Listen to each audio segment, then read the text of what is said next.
Без малку 1000 штедачи поделени во засега 3 групи почнаа да се самоорганизираат со цел, како што велат, да ги остварат своите права откако на 12 август годинава Народната банка стави клуч на врата на Евростандард банка.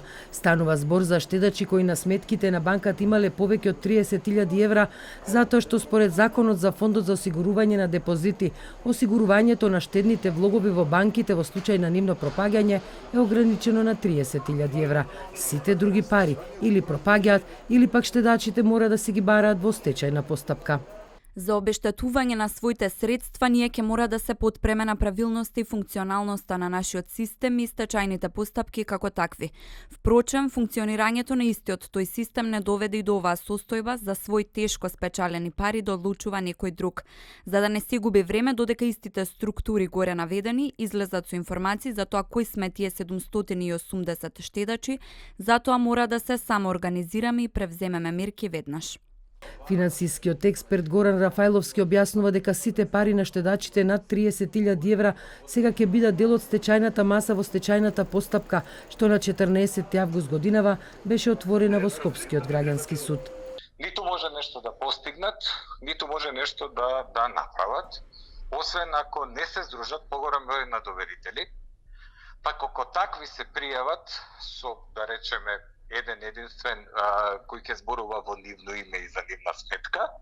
Значи поголемиот број на доверители од овие што имаат над 30.000 евра и во пријавата на стечајна маса да можат да направат некаков притисок за да се исплати ова поверување. На граѓаните не им остава ништо друго сем да се надеваат дека има доволно во стечајната маса да се наплатат.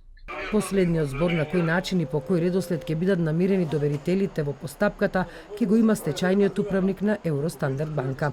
Лидерот на Социјалдемократскиот сојуз и мандатар за состав на новата влада Зоран Заев, кој беше посочуван како еден од виновниците за состојбата во финансискиот сектор, вчера на новинарско прашање за Евростандард банка, меѓу другото рече дека верува дека покрај депозитите до 30.000 евра, кои што се гарантирани од Фондот за осигурување на депозитите, и сите други депозити над 30.000 евра ќе бидат обештетени од стечајната маса.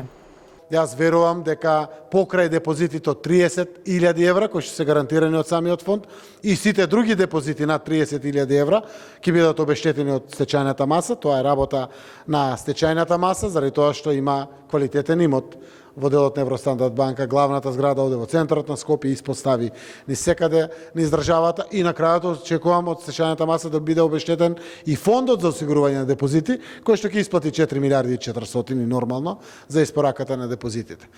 Во последните 20 години во Македонија пропаднале 5 банки и изгубени се повеќе од 100 милиони евра.